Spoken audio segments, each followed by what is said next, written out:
Hello friends of the French for Religion, I am greeting you. You are very welcome on my channel. Today I will show you some more photos from my time when I was in the French for Religion from February 1985 to February 2002. Before I come to the photos, to the first photo, let me tell you that this t-shirt, this design was made by a French or an Autrichian legionnaire, and his name was Burda. He reached the rank Adjutant Chef Burda, and he had a very genuine talent for designs and paintings and all this stuff. Repose en paix, mon Adjutant Chef, more majorum. So we start with the first photo from the day. Oh, no coffee, no worky, by the way. Yeah, no coffee, no worky. I love this mug, I love this coffee. Great. Adjutant Chef Burda, he was a great gentleman. Yeah. He was a great gentleman. We are starting with the first photo for today.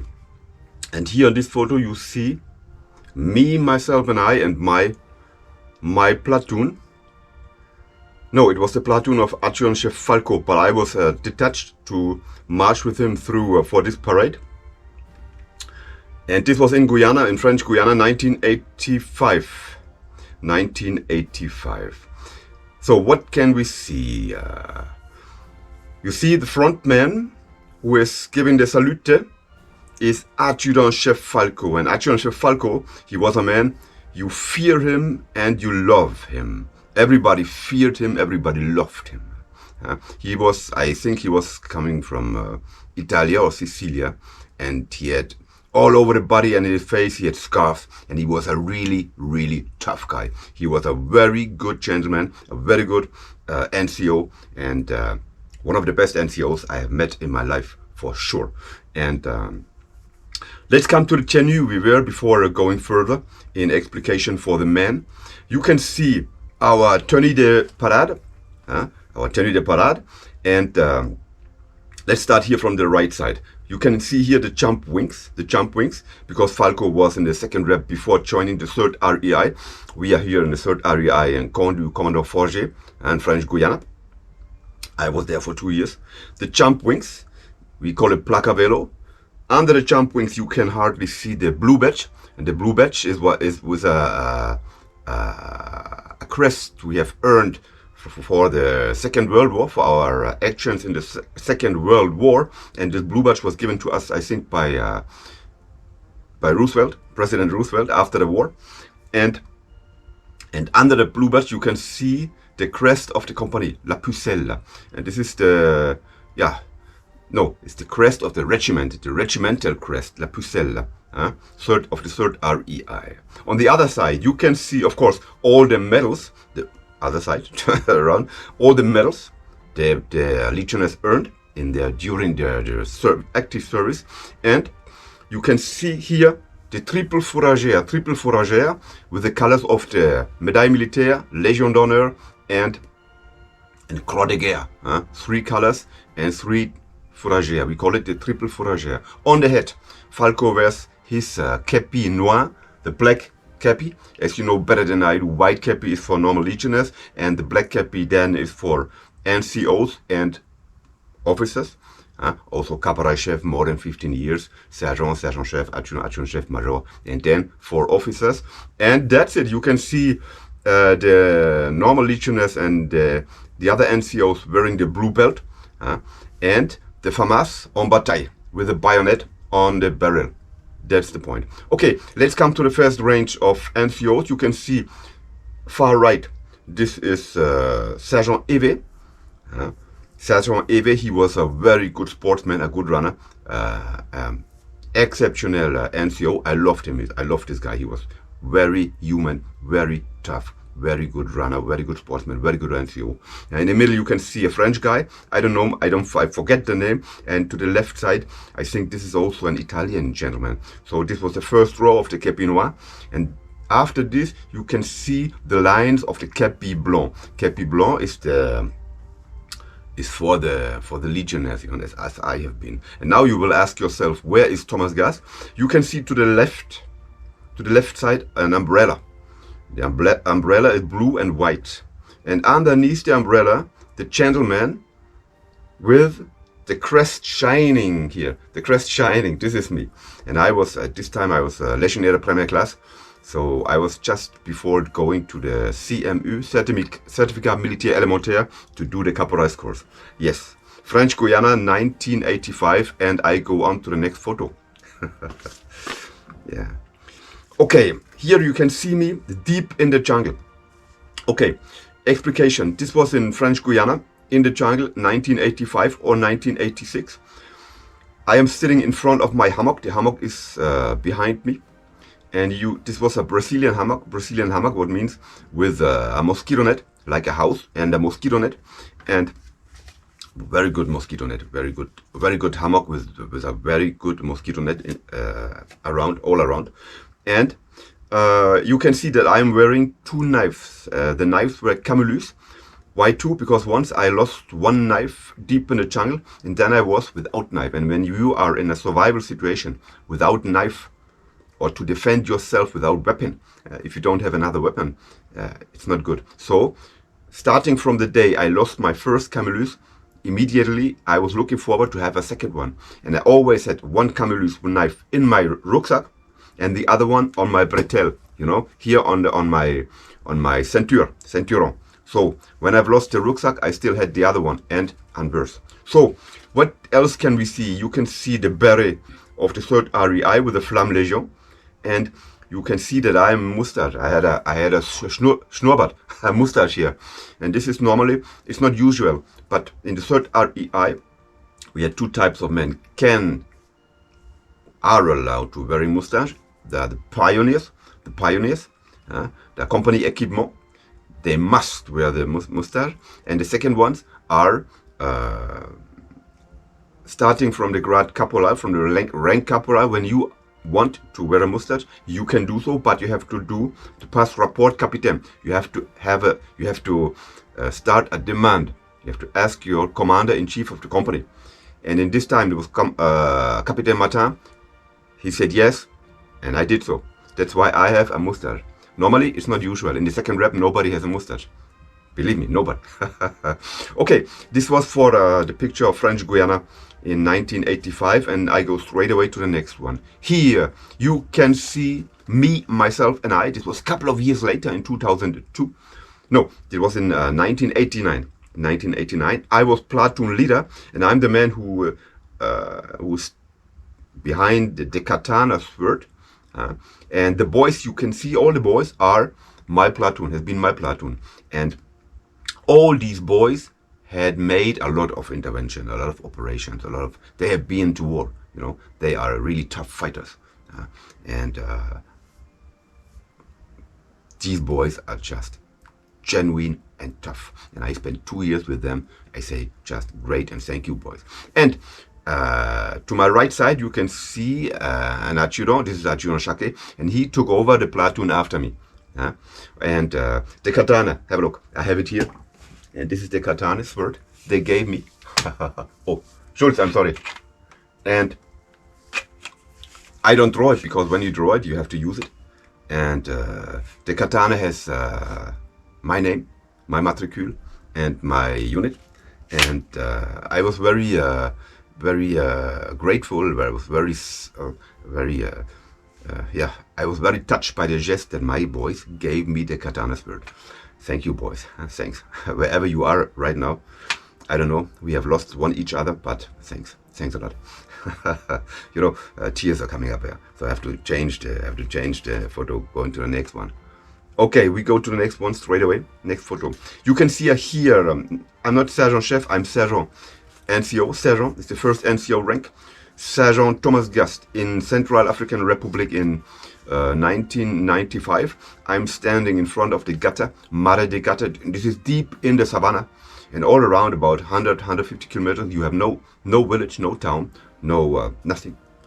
Just crocodiles, hippopotam, because normally in the Mare de Gata you have a lot of hippopotams and crocodiles. You have to be aware, you have to be careful. Not going too close. And French Foreign Legion, we have been there to hunt down braconniers. Braconniers are poachers who killed elephants and rhinoceros Eben Elfenbein, and we were there to protect also a couple of a French couple who was keeping the how can I say it? It's kind of territory where the French couple settled down with friends to make war against poachers and to keep the region safe and to have an eye on the animals. It's like a national park, you know. National park, this was the word I'm looking for. And you can see me with my tenue de combat. On the left side I wear a foulard. This shows the company, our company, the color of our company. In the second rep you have, we had at this time, first company green, second company red, third company noir, black, and the fourth company gray. So every company had a different domain of warfare, and our domain was green. Green color was war in build-up areas, you know, night fighting and urban combat warfare. And you can see my galon shining, and on the left side you can see also the first aid kit. The first aid kit, very, very useful, and my magazine pouch for ammunition for FAMAS. So yeah, nice. Mar de Gata, Central African Republic, 1995. I go on to the next photo. All right, you can see here Thomas Gast. I was very physical, in very good shape, and this photo was made in about 95, something like this. And we are here to make, I think it was the challenges of Saint-Michel in Conrafali-Calvi, in the second rep, Deuxième Régiment étranger parachutiste. We made the challenges, and here we did a 100-meter relay. And the man who passed me the relay to me was Goma. Goma, he was at this time lieutenant, and afterwards he was commander-in-chief of the CRAP. Commanded the Recherche Action dans le Profondeur, or CCP, later CCP. And then he was, later on his career, he was a general 2 stars. Hervé Goma, very genuine guy. I think he was also commander-in-chief of the 3rd REI once.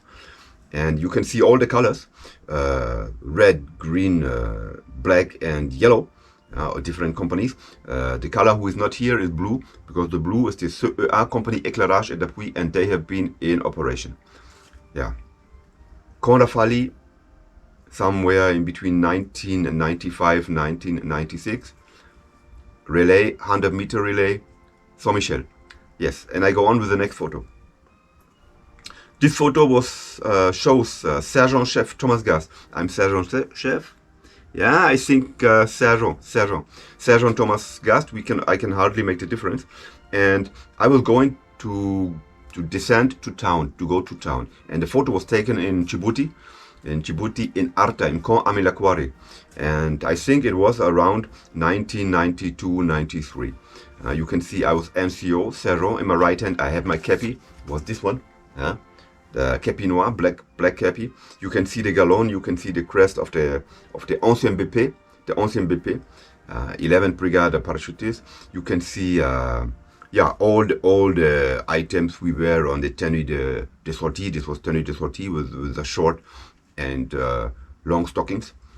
You can see the fourragère of the second rep, Légion d'honneur, and the colors of the Légion d'honneur. You can see the plaque à vélo. You can see the crest of the regimental crest, the pucelle of the second rep, not of the 13th DVLE, but of the second rep.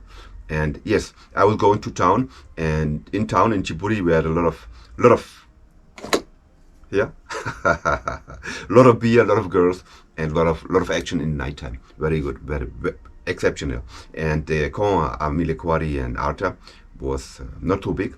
It was placed only for one company, and it was really on a rock. On a rock, we call it Adler Nest, and all around the camp Amilakwari, stones, sand, desert, and monkeys, cynocephile, like pavian, and they were really aggressive. You have to take care about your ass. Don't go out and cross angry cynos. This could be fatal to you. Okay, I go in straight away to the next one.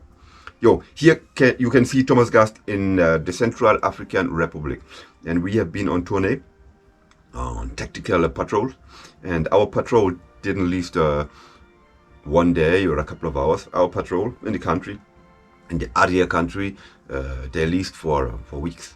So we were sitting here on a Dodge truck. This is a US truck, by the way, and 8 hours sitting on the truck with a FAMAS in the hand looking for bandits.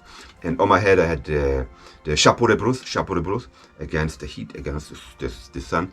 And I remember very well, because normally it's forbidden to hear music, of course, but this time I had a Walkman, the old Walkman, you know, it was blue one, and on the other side, you can see it, I had the you know, the thing in my ear, the bubble in my ear, to hear the music, and I heard from the morning to the evening, The Who. I loved The Who, you know, and if my NCO, my team leader could see this, wow, he wouldn't give me a good time, but I hid this very well. So The Who in the Central African Republic, 1989. Thomas Gast with the chapeau de brousse on his head. We go on with the next photo. Okay, French Guyana, 1987. You can see us here with an anaconda and a tortue. A tortue is a turtle. A turtle. We had two small turtles here and an anaconda. Both ended up in the casserole in our stomach, because we have been here on a survival course, starting a survival course, and this anaconda was about 6 meters long. It was a big one, 6 to 7 meters long. You can see Legionnaires are wearing the jungle tenue, and yeah, I'm the guy. This 1, 2, 3, the third from the left side, and the fifth to the left side is my team leader, was Sergeant Lar. Afterwards, he was Major in the GRLE, Groupement Recrutement Légion Étrangère. He was a very good NCO. He was very young, also, and yeah, French Guyana, 1987, with an anaconda who ended up in our stomach. And I go on to the next photo. Yep. Yo, this is a very genuine photo. I was sergeant or sergeant chef. We are in Djibouti. I think it was in 1993, 94, something like this. And I'm standing on a very genuine place called Gubat El Karab, Devil's Ground. The locals call it Devil Ground, and you can see the sea after me, the water. Nobody was, from the locals, nobody dared to swim inside. Nobody dared to go fishing there, because they say inside there are monsters. When you make one step inside in the water, you make 2 steps, you make 3 steps, and after the 4th step, it goes 100 meters downward, you know. And the sharks who are in the Gubat El Karab, they are very big, because they are protected by a natural barrier. When it goes in the Gulf of Aden, Gulf of Tajura, Gulf of Aden, and then to the Indian Ocean. So they are protected, and they're growing, because they don't have any natural enemy. Yeah, natural enemy. And the history says that Jacques Cousteau, you know, the French diver Jacques Cousteau, once he had a cage, and in the cage he put a camel, a dromedar camel, and they descended the cage in the Gubat El Karab 100 meters, and when they lift the cage after one day, the camel, the dromedar, was disappeared, and all the cage was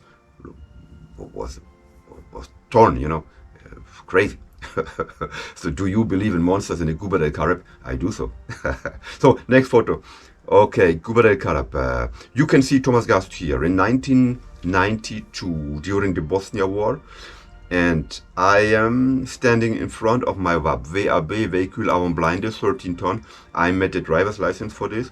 You can see my blue helmet, United Nations Protection Force, and the body armor. The body armor has a weight of about 14 to 15 kilos, very, very heavy. You can see the machine Browning gun, the Browning gun, caliber 50 or 12-7, la Doucette, and that's it. And I think we are here in Kiseljak. It was the Danish headquarters. It was outside of Sarajevo, so it was the first time for us. We could take outside, we could take off the helmet, off the body armor. No noise, no artillery, no mortar, no bullets flying all around. And it was good.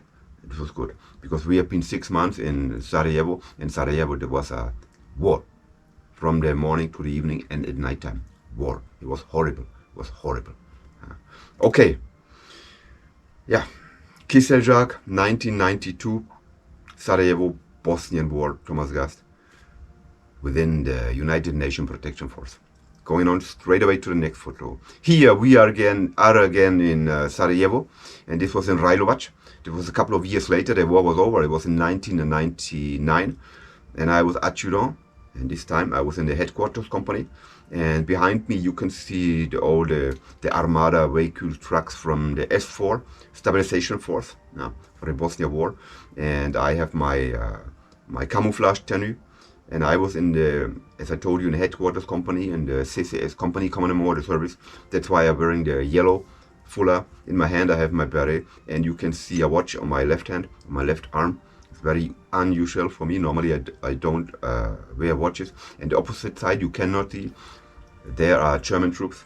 They made a couple of movement patrolling with us. So Rajlovac, Sarajevo, 1999. And I go straight away to the next photo. I think this is the last one. You can see here my group. I was chef de group. You see all the boys. I can tell you every name of the boys. I will not do it because some anonymat are anonymat. So they have to hide their name. So I don't tell you the names. I know the real name, and I don't know the name under anonymat. Yeah, from the left side you have this was a French guy. The next one was a French guy. There you with the eyeglasses. This is a Portuguese guy. No, a Spanish guy, and underneath him you can see a Portuguese guy, and then a guy coming from Letland or Litauen. In the front you can see a Polonais guy, to the right a Polonais guy, and with the FRF2 this was also a Spanish guy. In his hands he has a FRF2, Fusil Réputation Model F2, caliber 7.62 times 51 NATO caliber, shooting range until 800 meters, very good one. And we are on the Mare de Gata, and this time you can see the hippopotam behind me to the left side. You have to take care not coming too close, because they're really dangerous. And in nighttime you could hear sometimes crossing the hippopotam our camp. You know, just beside our guards we had. But normally they are not offensive, but you have to take care not coming too close. Then they get angry and then they will attack you. And when a hippopotam attacks you, it's not good for you because these beasts are running very quick. They are very quick in the water, but they are also very quick on land while marching. And the weight of a hippopotam like this is about whatever 1,000 kilos. But when they cross the camp, you cannot hear them. They are really smooth marchers. You know, too smart. Sometimes you can hear a noise like this. They're doing like this in the nighttime, and then you know a hippopotam is crossing. Is crossing the bivouac. So I think that was it for today. Yes, that was it for today. I showed you some photos, photographs, and memories part 2 in a very short time. I hope that you stay in good shape. I hope that you stay in good health, and I say farewell for the next time. Coming up, part 3, photographs and memories, pictures from Thomas Gast as he was in the French Legion for 17 years. Amitié légionnaire, your Thomas Gast. Bye bye. Thank you. Allons, Giron, veste en pantalon. Gaston, comment ça va? Schultz, everything's fine? Right. No coffee, no work here. Good. And by the way, if you want to support my channel, my work here, just go to the description under the video. In the video description you can find a link. It's my merch link. Click on it, choose 1 or 2 pieces like this one, or like a mug like this, and this is the best way to support Thomas Gast and his channel. Thanks for this.